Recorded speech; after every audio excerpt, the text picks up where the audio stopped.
हर हर महादेव। जय भोलेनाथ की, मैया पार्वती की।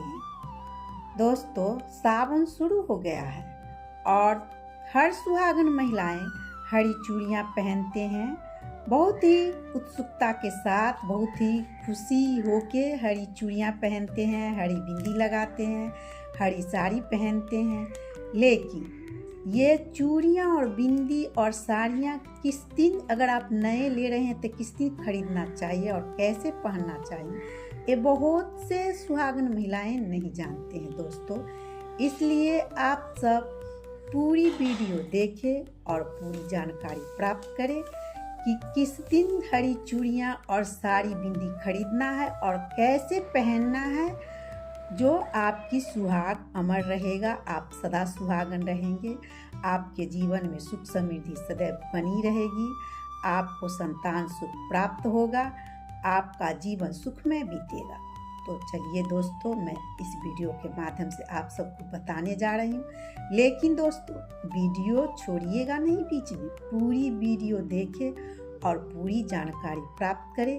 अगर वीडियो पसंद आए तो लाइक सब्सक्राइब अवश्य करें। तो चलिए दोस्तों, मैं बता रही हूँ। आप अगर हरी चूड़ियाँ खरीद रहे हैं, हरी बिंदी साड़ी खरीद रहे हैं नया, तो पहला सावन को जो शुक्रवार होता है उस दिन खरीदे, और नहीं तो सोमवार के खरीदे, ताकि शुभ माना जाता है। और मंगलवार बृहस्पतिवार को फूल की न खरीदे, ये दिन अशुभ माना जाता है। शुक्रवार और सोमवार भोलेनाथ को बहुत ही प्रिय है, माँ पार्वती की बहुत ही प्रिय है। और सावन का महीना माता पार्वती की माता पार्वती को बहुत ही सुंदर लगता है। बहुत ही उस सावन में हरियाली में माता पार्वती और भोलेनाथ बहुत ही खुश होते हैं।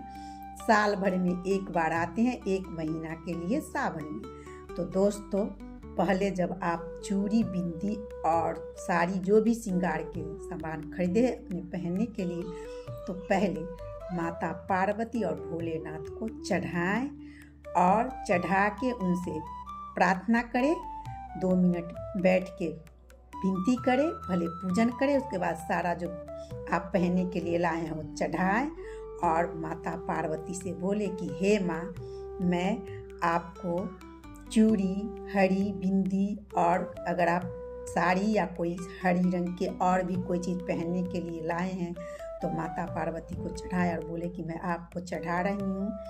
आप मेरे सुहाग को लंबी आयु देना, मेरी पति को सदैव खुशहाल जिंदगी रखना, मेरी सुख समृद्धि बना रहे, मेरे सुहाग सदैव अमर रहे, मेरे सिंदूर अमानत रहे। ये सब कह के आप चढ़ाए और माता पार्वती के चढ़ाए, जहाँ पे पूजा की वहाँ पर आप चढ़ाएं, वहाँ पे कम से कम 2 मिनट तक छोड़ दें। उसके बाद फिर माता पार्वती से प्रसाद के रूप में मांगे कि हे माँ, मुझे ये आप दो मेरे सुहाग के लिए, मेरे सुहाग ताकि सदैव अमर रहे, लंबी आयु हो मेरे सुहाग को, मेरे सुहाग सदैव सुख समृद्धि मेरे सुहाग को बने रहे, मैं सदैव सुहागन बनी रहूं, मेरे जीवन में सुहागिन रहने का वरदान दो, मैं सदा सुहागन रहूं, मेरे सुहाग अमर रहे।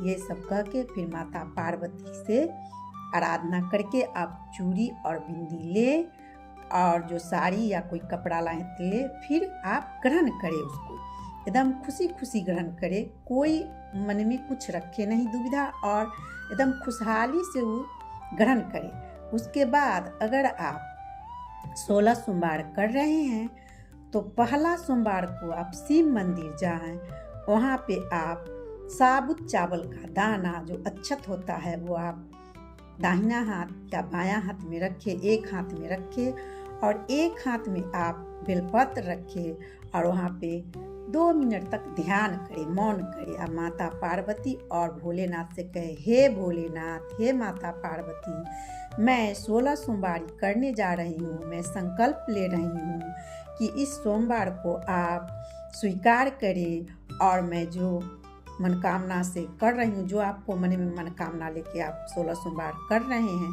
वो 16 सोमवार बोल के क्या मनोकामना आपकी है बहुत से लोग वैवाहिक जीवन में सुख के लिए करते हैं, बहुत से लोग संतान प्राप्ति के लिए करते हैं, बहुत से लोग जो कंबारी होते हैं वो अपने पति की अच्छी पति मिलने के लिए कामना के लिए करते हैं। ये सब अपना मन में मनोकामना रख के तो वहाँ पे 2 मिनट मौन धारण करे।